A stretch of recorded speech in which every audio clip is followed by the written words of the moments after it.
Good morning बच्चों। तीसरी कक्षा के पाठ्य पुस्तक रिमझिम 3 का पाठ 9 कब आऊं के प्रश्नोत्तर आज हम लोग करने जा रहे हैं। बच्चों मैं बता रही हूँ और ध्यान से सुनो। पेज नंबर 80 में है ना उसके प्रश्नोत्तर। सेठ ने किस रंग में कपड़ा रंगने को कहा? कोई रंग नहीं, उसने तो कोई किसी भी रंग में नहीं कहा ना। उसने कहा सभी रंगों को छोड़ करके कोई भी दूसरा रंग। तो इस तरह से उसने कहा, इसका मतलब है कोई भी रंग नहीं कहा। दूसरा प्रश्न, अवंती ने कपड़ा अलमारी में बंद कर दिया, क्यों? अवंती बहुत समझदार था और सेठ को सबक सिखाना चाहता था, इसलिए अवंती ने कपड़ा अलमारी में रखकर बंद कर दिया। सेठ को सबक सिखाने के लिए अलमारी में कपड़े को रख के बंद कर दिया। तीसरा प्रश्न, सेठ कपड़ा लेने किस दिन आया होगा? सेठ कपड़ा लेने कभी नहीं आया होगा, क्योंकि वह तो शर्मिंदा होकर चला गया और फिर कभी नहीं आया होगा। नेक्स्ट एक्टिविटी क्रियाकलाप है कौन छुपा है कहाँ। तो यहाँ पर देखो बच्चों, नीचे के वाक्यों में कुछ हरी भरी सब्जियों के नाम छुपे हैं, ढूंढो। इसमें से तुमको ढूंढ के निकालना है सब्जियों के नाम। मैं पढ़ रही हूँ, तुम ढूंढ के बताओ। अब भागो भी, बारिश होने लगी है। देखो गोभी आया है ना, भागो भी। तो इस तरह से तुमको ढूंढ कर निकालना है गोभी। मामू लीला मौसी कहाँ है? मामूली, देखो मूली जो खाते हैं ना, रेडिश, मूली है इसका आंसर, ठीक है। तीसरा, शीला के पास बैग नहीं है। बैग नहीं है, बैगन। यहाँ पर शब्द सब्जी का नाम छुपा हुआ। रानी बोली हमसे मत बोलो, सेम से मत बोलो। सेम जो है एक सब्जी का नाम है, वहाँ तुम लोग लिख दोगे। हाँ, तीसरा एक्टिविटी सही जोड़े मिलाओ। इनका सही जोड़े मिलाना शब्दों के अर्थ है, तो अर्थ समझते हुए इसको मिला दो इन शब्दों को। प्रशंसा का अर्थ तारीफ होता है, ऊंची का अर्थ बुलंद, ईर्ष्या माने जलन, कतई मतलब बिल्कुल, जरूर मतलब अवश्य। चौथा क्रियाकलाप, चित्रों को देखो, क्या इन्हें देखकर तुम्हें कुछ मुहावरे या कहावतें याद आती हैं? उन्हें लिखो। तो एक दिया का चित्र है, देखो चित्र को देख करके तुमको लिखना है। चिराग तले अंधेरा, चित्र को देखो, यहाँ पर हाथ का चित्र है। हाथ कंगन को आरसी क्या, मतलब हाथ कंगन को आरसी क्या, और इसके लिए प्रूफ की जरूरत नहीं है। नेक्स्ट है आस्तीन का सांप। आस्तीन मतलब हाथ, आस्तीन का सांप, ये मुहावरा है। ये बच्ची जो है 2 दिखा रही है ना, 1 1 11, तो ये है इस मुहावरा, यह मुहावरा है 9 2 11 होना, यानी कि भाग जाना, चंपत होना।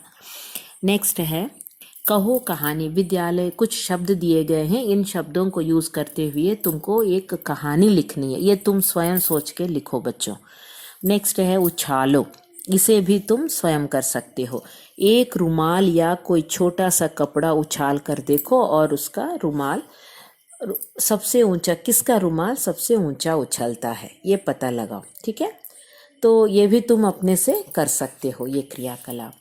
नेक्स्ट है छठा क्रियाकलाप है रंगाई शब्द रंग से बना है। इसी तरह और भी शब्द बनाओ। बहुत सारे शब्द दिए गए हैं, जैसे रंग और रंगाई, ठीक है। रंग रंगाई तुमको लिखना, जैसे रंग रंगाई। उसी तरह साफ सफाई, चढ़ चढ़ाई, बुन बुनाई। इसी तरह नेक्स्ट 7वां क्रियाकलाप क्या समझे। इसमें कुछ शब्द हैं, उसका अर्थ तुमने क्या समझा, इसके पहले ही तुमने मैच किया ना, तो तुमको मालूम हो जाएगा। जिन शब्दों के नीचे रेखा खींची है उनका मतलब बताओ। जैसे मुझे बैगनी रंग कतई अच्छा नहीं लगता। कतई मतलब बिल्कुल अच्छा नहीं लगता, तो यहाँ पर बिल्कुल लिख डालो। अवंती ने सेठ का मंसूबा भांप लिया।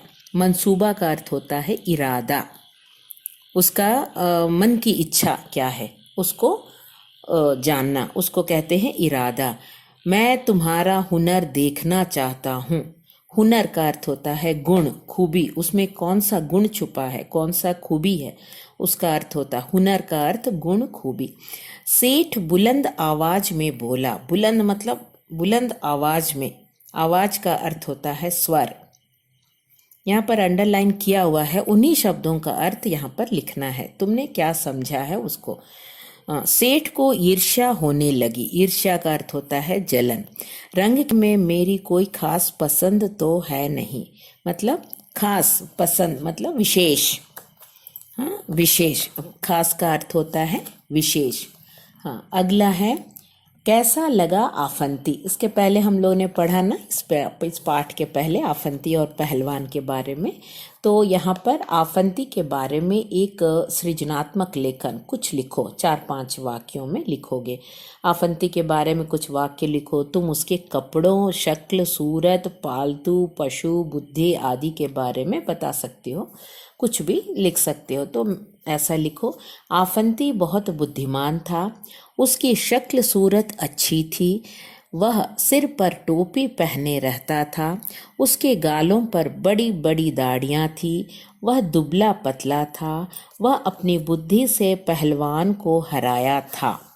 ठीक है, नेक्स्ट है हाँ, जोड़े जोड़े ढूंढो। ठीक है, जोड़े ढूंढना मतलब सही एक ही जैसा लगेगा तुमको। ठीक है, इसमें मैं बता रही हूँ। जोड़े ढूंढो, जैसे दिन, दीन, ये वर्तनी से संबंधित है। थोड़ा सा मात्रा के हेर फेर से शब्दों के अर्थ बदल जाते हैं। बच्चों, इसे ध्यान से समझो और वैसे ही लिखो। समझ करके इन शब्दों का उच्चारण करोगे।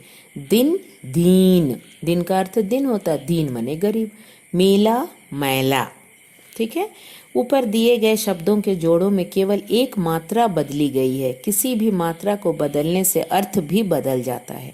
ऐसे और जोड़े बनाओ, देखे कौन सबसे ज़्यादा जोड़े ढूंढ पाता। तुम इससे भी ज़्यादा और भी जोड़े ढूंढ करके लिख सकते हो, जैसे देव, दैव, कल, काल, समान, सामान, ग्रह, गृह, पवन, पावन, अन्न, अन्य, कहा, कहाँ, रग, राग।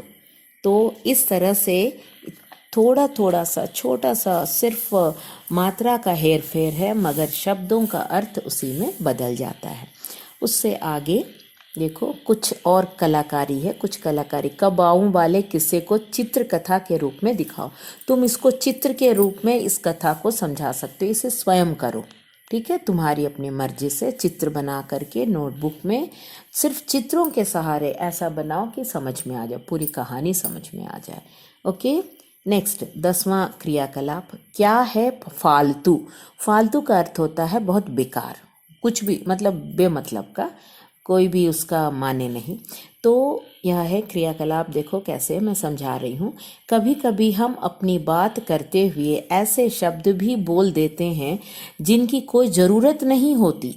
इसी तरह इन वाक्यों में कुछ शब्द फालतू हैं, उन्हें ढूंढकर अलग करो। यहाँ नीचे कुछ वाक्य दिए गए हैं, उसमें कुछ शब्द अधिक है, मतलब कि फालतू है, उसको लिखना जरूरी नहीं है, उसे हटा देना है। तो ऐसे शब्दों को ढूंढ करके तुमको बगल में लिखना है। तो वाक्य है, देखो, बाजार से हरा धनिया पत्ती भी ले आना। बाजार से हरा धनिया का मतलब ही है हरा धनिया, फिर उसको पत्ती का क्या जरूरत है। हरा धनिया मतलब ही पत्ती है ना, इसीलिए पत्ती और लिखने की जरूरत नहीं, वो फालतू शब्द है, उसको हटा दो पत्ती करके। एक पीला पका पपीता काट लो। पका पपीता काट लो, यही तो काफी है ना। एक पका हुआ पपीता को काट लो, और पीला बोलने की क्या जरूरत है ना। एक पीला पका पपीता काट लो, इसमें पीला बेकार शब्द है, यहाँ पर पीला को हटा दो, जरूरत नहीं है वहाँ पीला और बोलने की। नेक्स्ट, अरे रस में इतनी सारी ठंडी बर्फ क्यों डाल दी। अरे रस में इतनी सारी ठंडी बर्फ क्यों डाल दी। देखो बच्चों, बर्फ तो बर्फ ही ठंडी चीज है, तो फिर ठंडी और लिखने की क्या जरूरत है और बोलने की क्या जरूरत है। अरे रस में इतनी ठंडी इतनी सारी बर्फ क्यों डाल दी, इतना लिखने से तो काफ़ी है ना। तो ठंडी को अलग कर दो, ठंडी अलग, वो रिमूव कर दो, उसको फालतू शब्द है। तो जेबा बगीचे से 2 ताजे नींबू तोड़ लो। अब बगीचे से जो तोड़ेगा वो तो ताज़ा होगा ही नींबू ना, तो फिर उसको ताजे और लिखने की क्या ज़रूरत है, बोलने की क्या ज़रूरत है। और इसीलिए जेबा बगीचे से 2 नींबू तोड़ लो, इतना काफ़ी है। तो ताजे जो है ना वो फालतू शब्द है, उसको बगल में लिख दो, उसको अलग कर दो। बेकार की फालतू बात मत करो।